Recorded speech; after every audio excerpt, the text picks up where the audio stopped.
এই ভিডিওটি দেখে আপনি শিখতে পারবেন কিভাবে ক্যাপকাটে বাংলা লিখবেন। হ্যাঁ, এই ভিডিওটি দেখার পর আপনার আর কোনো কিছু করার প্রয়োজন হবে না, আর কোনো ভিডিও দেখার প্রয়োজন হবে না। আসসালামু আলাইকুম, বাংলা টিউটোরিয়াল ইউটিউব চ্যানেলে আপনাদেরকে স্বাগত। আমরা যারা টুকটাক মোবাইল দিয়ে ভিডিও এডিটিং করি, আমরা সবাই জানি যে মোবাইল দিয়ে ভিডিও এডিটিং করার জন্য সবচেয়ে বেস্ট একটি অ্যাপ হলো ক্যাপকাট। আর আমরা এটাও জানি যে ক্যাপকাটের সবচেয়ে বড় সমস্যা হলো বাংলা লেখা। আমরা যখন বাংলা লিখি সেটা বাংলা স্পষ্ট লেখা হয় না, ভেঙে ভেঙে ভেঙে ভেঙে যায়। যখন বেশিরভাগ সময় আকার রসিকার লিখি ওটা যুক্তবর্ণ হয় না। আমি আপনাদেরকে দেখিয়ে দিই কোনো থার্ড পার্টি অ্যাপ ছাড়া, কোনো ফোন ছাড়া কিভাবে ক্যাপকাট থেকে ক্যাপকাটে আজকে বাংলা লিখবেন। মাত্র এক ক্লিকে জাস্ট একটি ট্রিক্স কাটাবেন, আপনি ক্যাপকাটে বাংলা লিখতে পারবেন। তো হ্যাঁ, সবাই এই বিষয়টি জানলেও বা অনেক এডিটর এই বিষয়টি জানলেও সবার মাঝে শেয়ার করে না, কিন্তু আমি আপনাদের মাঝে শেয়ার করবো, কারণ আপনারা আমার ভাই। তো চলুন এত কথা না বাড়িয়ে কাজের কাজে চলে গিয়ে কাজটা আপনাদেরকে দেখিয়ে দিই যে কিভাবে ক্যাপকাট থেকে আপনি বাংলা লিখবেন, তাও কোনো থার্ড পার্টি অ্যাপ ছাড়া। জাস্ট ক্যাপকাট থেকে ক্যাপকাটে বাংলা লিখতে পারবে। তো চলুন শুরু করি।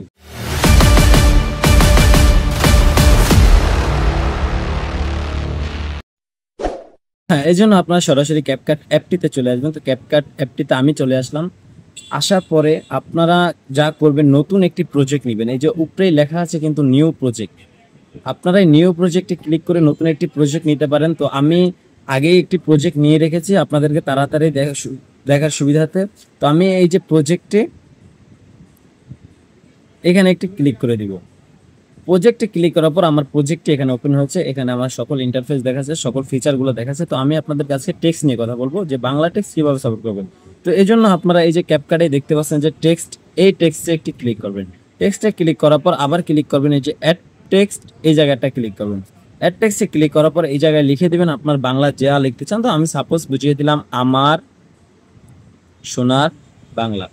আমি এই লেখাটা লিখেছি, আপনারা যদি একটু লক্ষ্য করে দেখেন যে এই জায়গায় কিন্তু আমার সোনার বাংলা ঠিক থাকলেও এই যে যেই জায়গাটা আপনারা এডিটিং করবেন এই জায়গাটায় কিন্তু আমার সোনার বাংলা ঠিক নেই, এটা কিন্তু অনেক কাটছাট হয়ে গেছে। তো এই জন্য আমরা কি করবো, এই জন্য আমরা পুরো লেখাটা কেটে দিব। সম্পূর্ণ লেখাটা কেটে দেওয়া শেষ হলে এই যে কর্নারে দেখতে পাচ্ছেন, আমি আপনাদেরকে মার্ক করে দেখিয়ে দিই।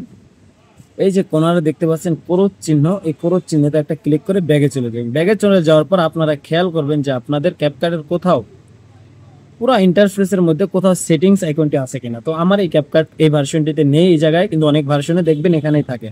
আমি যেভাবে ক্যাপকাট করে জানবো, এই জন্য আমার যে প্রজেক্টটি আছে এটা আমি ক্লিক করে ধরে রাখবো। ধরে রাখার পর দেখতে পাচ্ছেন অটোমেটিক কিন্তু আমার এই যে এই জায়গায় সেটিংস আইকন চলে এসেছে। আমি এই সেটিংস আইকনে ক্লিক করব। সেটিংস আইকনে ক্লিক করার পর আপনার এখানে থেকে অ্যাপ ল্যাঙ্গুয়েজ খুঁজে নেবেন। তো আমার ল্যাঙ্গুয়েজ অপশনটি সর্বপ্রথমে আছে, তো আমি ল্যাঙ্গুয়েজের উপরে ক্লিক করব। এই ল্যাঙ্গুয়েজ আসার পর এখানে অনেকগুলো ভাষা পাবেন। তো সচরাচর বাংলা ভাষাটা এখানে নেই। তো আপনারা যা করবেন, যে কোনো একটি আরবি ভাষা সিলেক্ট করে নেবেন। আরবি ভাষা সিলেক্ট করার জন্য আপনারা উর্দু বা আরবি ভাষা সিলেক্ট করবেন। তো আমি এখান থেকে উর্দু ভাষা সিলেক্ট করে নিলাম। একটু স্ক্রল করলে নিচের দিকে দেখতে পারবেন, এই যে নিচের দিকে দেখতে পাবেন যে এই যে উর্দু, এই উর্দুতে ক্লিক করে এই যে কর্নারে লেখা ডানে ক্লিক করে দিবেন। তো ডানে ক্লিক করে দেওয়ার পর এখানে নতুন একটি ইন্টারফেস শুরু হবে। কেননা আপনারা সবাই জানেন যে বাংলা ভাষা থেকে যদি আপনি আরবি ভাষা লেখেন, আরবি ভাষা সবসময় ডান দিক থেকে শুরু হয়। তো এখানে সবকিছু ডান দিকে দেখাবে। তো যাই হোক, আপনারা শুধু একটু মনে মনে রাখবেন যে কোথা থেকে কি করতে হবে। এই জন্য আপনারা আবার প্রজেক্টে ক্লিক করবেন। প্রজেক্টে ক্লিক দেওয়ার পরে এই যে দেখবেন এই ফিল্টার্স বা যে ফিচারগুলো আছে এগুলো কিন্তু বাম থেকে ডান দিকে চলে যাবে। তো আপনারা একটু স্ক্রল করলে যে টেক্সট অপশনটি এখানে দেখতে পারবেন, টেক্সট অপশন দেখতে পারবেন, এখানে টেক্সট ক্লিক করে দিবেন। এরপর আবার একটু ডান দিকে স্ক্রল করার পরে আবার আপনারা এই যে অ্যাড টেক্সট এই জায়গায় ক্লিক করে দিবেন। ক্লিক করে দেওয়ার পর এখন আবার আপনার যা ইচ্ছা তাই লিখতে পারেন। তো আমি আবার লিখে দিলাম আমার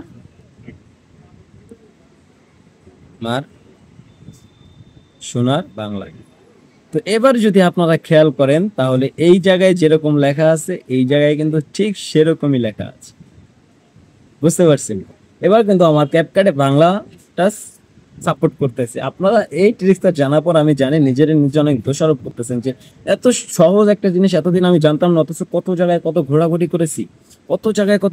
করেছি, কোনো ফয়সালা হয়নি।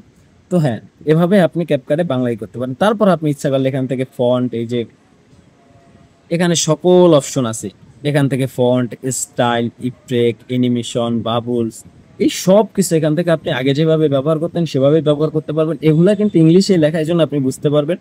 তো হ্যাঁ, ভিডিওটি ক্যাপকাটে আরো একটি সুন্দর অপশন হলো যে কিভাবে স্টাইলিশ ফন্ট অ্যাড করবেন। তো স্টাইলিশ ফন্ট অ্যাড করার জন্য পরবর্তীতে আরেকটি ভিডিও নিয়ে আসবো।